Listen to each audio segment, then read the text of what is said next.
I never really had any specific plan. Um, I worked as a newspaper reporter. I applied to an MFA program. I applied to a fellowship. One thing just sort of led into another, and you can't really expect anything. When I was applying to MFA programs, I was completely prepared to keep working and try again next year or try again for fellowships. So really, I was lucky with opportunities, and they seem to build on each other. And I'm very grateful for the position I have now at Gettysburg College, where I get to teach and write. But I never imagined when I was an undergrad here at Penn State that however many years later I would be teaching at Gettysburg College back in Pennsylvania, which my home state, which makes me very happy. No, I didn't. I applied once, but it was a tenuous situation. I had applied to 5 schools, which was far too few, and I only got accepted to one, Indiana University, and that was off the wait list. So I had a very tense month waiting to hear about that.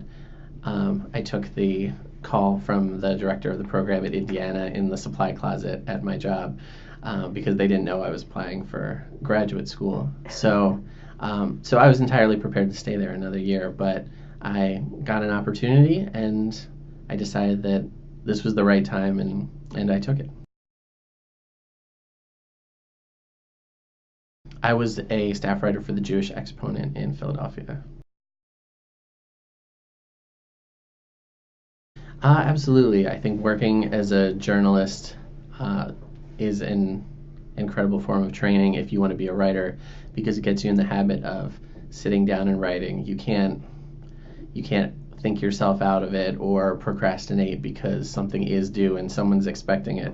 So I think that was a really great training to get me in the chair writing. And also we had some really terrific editors, and they were the ones who really gave me my first post-collegiate education in writing. That we had great editors who would sit down and talk to me about how I structured a story in a global sense, but also on a word-by-word level, um, from the prose to the actual reporting. So I got a great education working there, which I'm very grateful for.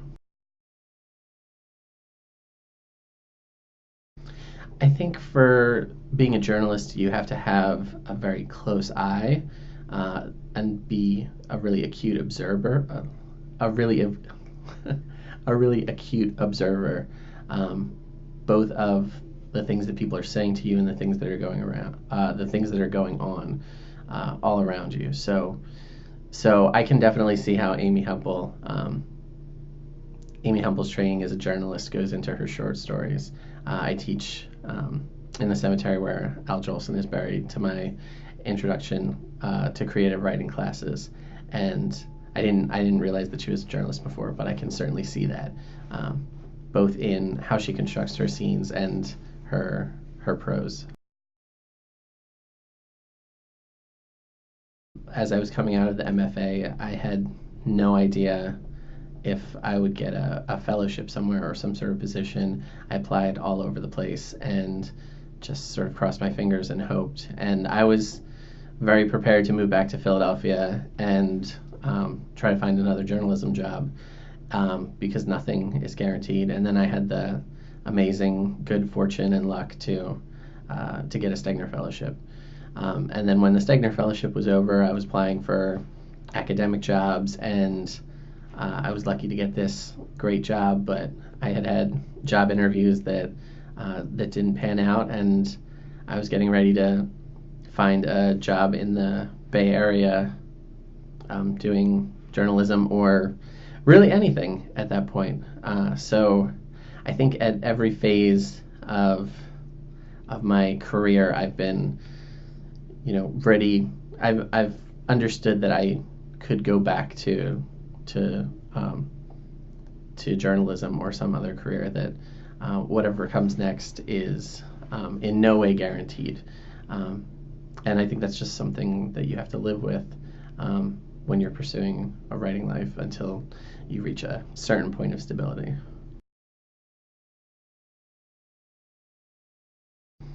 Well, I think when you get the opportunity, you just have to jump on it. They don't come around as often as we'd all like, and if it's the right time in your life and you can do it, and if it's what you really want, I think that is probably the right thing to do. People have all sorts of concerns, families, where they want to live in the country, to be near, their own families, and I think those are all things you have to consider. And there's no law that says you have to take a fellowship or be at a university to be a writer or to be a terrific writer. I mean, Wallace Stevens was an insurance executive, and there are lots of terrific writers right now who are doctors or advertising copywriters. And if you're interested in being at a university, being a teacher, I love teaching. I think it's a thing that you should follow. But if you want to be a writer, there's all you need is a pen and paper and to find some time in the day to make that happen. One of my professors told me once that to be a writer, you have to be a certain kind of stupid, in that you have to just keep going in the face of rejection when ordinary people would say, okay, maybe this isn't for me. Maybe I'm not that great at this. Because pretty much everyone isn't great when they start. And it's only the people who really commit to it and keep going who become successful and who write things that they care about and that other people care about. I know that when I was an undergraduate, I was not the most talented writer in my undergraduate writing classes.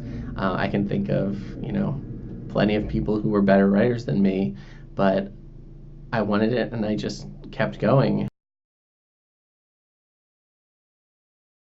I think my biggest mentor was the poet Ross Gay, who was my professor in graduate school.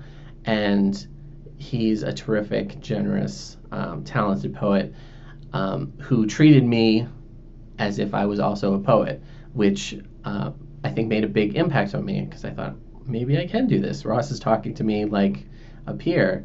But he had this huge knowledge and commitment that I could see, and I could see that I still had a lot of learning to do.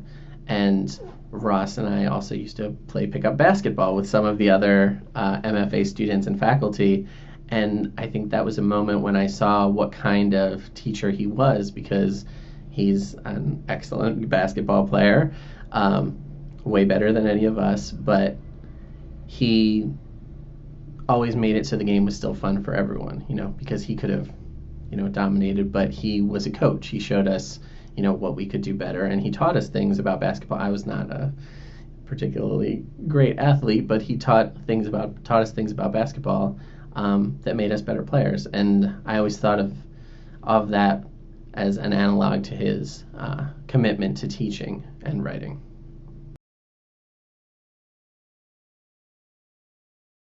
The Wallace Stegner Fellowships are 2-year creative writing fellowships at Stanford University. The fellows get full funding for those 2 years. Their responsibilities are to go to a workshop once a week and to also attend readings by visiting authors who are terrific authors like Lydia Davis, Deborah Eisenberg, D.A. Powell, really terrific people. So the fellows go to those readings and they participate in the workshop. And those are the only commitments that the fellows have. So the idea is that they're supposed to spend the rest of their time writing. I remember listening to an interview with the fiction writer Donald Ray Pollock, and he said that when he wanted to be a writer, he just sat down and he typed out word for word the stories that he loved. So he got a batch of Hemingway stories and just typed them out, copied them word for word. I didn't do anything quite that drastic, but I went through definite phases in graduate school where I would be intensely reading someone like Larry Levis and say to myself, I want to write a poem like Larry Levis because I love what this poem is doing. What can I do that's similar to that? So I would write my, Larry Levis imitation poem, and then maybe a month later I would be reading Yusef Komanyaka, and I would say, this is a great poem. What's my version of that poem? Or Matea Harvey, and the list would go on and on. And I realized as I was trying to make my own versions of these very different poets, I was pulling out something that was my own, that wasn't them, but that was me. And looking back through the book, I can still see, I was reading a lot of Levis when I wrote this, or I was reading a lot of Matea Harvey, but I can also see the parts that are the voice that I was pulling out, that developed as I just found what I liked and kept trying to do it. And some of those things have stuck with my writing, and some of the things fall away. And whatever's left is your voice. But I'm a big proponent of imitation as education. I just try to really speak to the language and the imagery, and to make something that's interesting and beautiful, and sort of leave the intention of it on the back burner. So those are difficult to write. I think I have some extra training in literature. I also have an MA from Indiana University in English. So I think I try to bring forth my literary criticism skills onto my own work, which sometimes works better than others, but those are hard if you're not writing something that's a very specific project. If you're doing a collection of poems that might be disparate, I think it's difficult to sum it up. People ask me, what's your book about? And I've had to get a speech together because the first couple of times I just froze. In my first book that I wrote about place, and then I wrote about it in terms of specificity, and then in general, more theoretical terms. So the book starts off very much about Philadelphia and ends up more as a meditation on what a city means, or how we can understand them and how they connect with each other. That's my elevator pitch. A collection of 10 pages of poetry and a 2-sentence project statement. So really, it's very much based on the sample you give them on your work. And I was not in any way expecting this. This is the first year I was eligible, and I thought, why not give it a shot? And I got a call from the NEA in November, much to my surprise. And I think the thing that the grant is going to do for me in my life is just take a little of the stress of everyday life, of bills, of travel, of rent. What happens if the car breaks down? What if I need a root canal? Those sorts of things. Just not having to worry about those makes writing easier. Because when you're worried about making ends meet, of course it's more difficult to be creative and to actually get your work done. And for me, I think the NEA is really helping with that. That kind of extra degree, that extra training, is a really good window into the kind of commitment that you would need to go on to if you were interested in an MFA program, or just writing more full time.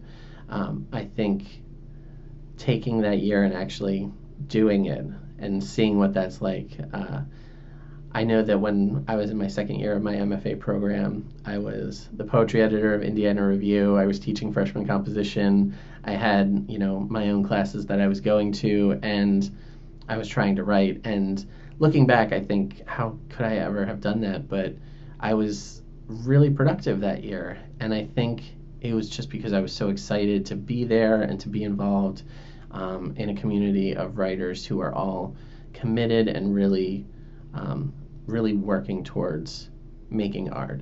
And I think getting a taste of that is great preparation for anyone who wants to be a writer, or whether they want to continue on to, say, an MFA program or not.